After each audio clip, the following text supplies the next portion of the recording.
সন্ধ্যা হলেই ঘটছে ডাকাতি ও ছিনতাইয়ের মতো ঘটনা, যাতে আতঙ্কিত নগরবাসী। পুলিশের উপস্থিতি বাড়ানোর পাশাপাশি সাহসী অভিযানের তাগিদ বিশেষজ্ঞদের।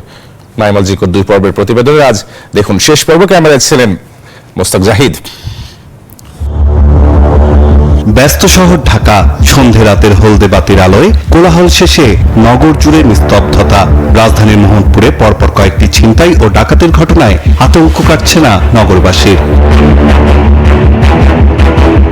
রাজধানীবাসী বলছেন, রাজপথে পুলিশের উপস্থিতি কম থাকায় বেড়েছে ছিনতাইয়ের সংখ্যা। তাই জাদুর এই নগরীতে নিরাপত্তাহীনতায় ভুগছেন তারা। জীবনে কোনো নিরাপত্তা নাই। কোনো একটা সমস্যা হলে যে পুলিশের কাছে যাব, যে বলবো এরা যে আসবে, এরকম আমরা সারা পাই না। আইনের প্রয়োগের ক্ষেত্রে পুলিশের ভূমিকা তো এখানে অনস্বীকার্য। তো এই ক্ষেত্রে পুলিশের অবদান আরেকটু রাখা উচিত। বিশেষজ্ঞরা বলছেন, পুলিশের উপস্থিতি কম থাকায় সুযোগ নিচ্ছে অপরাধীরা। কোনো ধরনের অপরাধ করলে আইন শৃঙ্খলা বাহিনী এখন পরিপূর্ণভাবে সেটি নিয়ন্ত্রণ করতে পারছে না।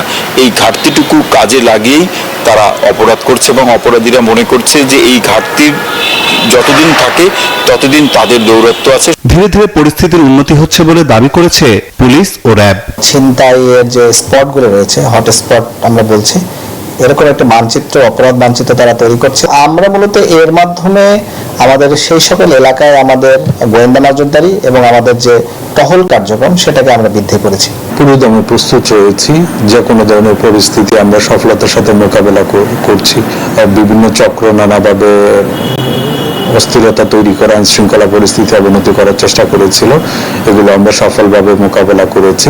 রাজধানীতে যৌথ বাহিনী অভিযান চালিয়ে চুরি, ছিনতাই, মাদক ব্যবসার সাথে জড়িত থাকার অভিযোগে কয়েকশো মানুষকে গ্রেফতার করেছে। চুরি, ছিনতাই, ডাকাতির মতো ঘটনা থেকে নগরবাসীকে স্বস্তি দিতে হলে সাঁড়াশি অভিযান পরিচালনার পাশাপাশি পুলিশি তৎপরতা বাড়াতে হবে, গড়ে তুলতে হবে নাগরিক ঐক্য, এমনটাই মনে করছেন বিশেষজ্ঞরা। নাইম আল চিকো, নিউজ 24, ঢাকা।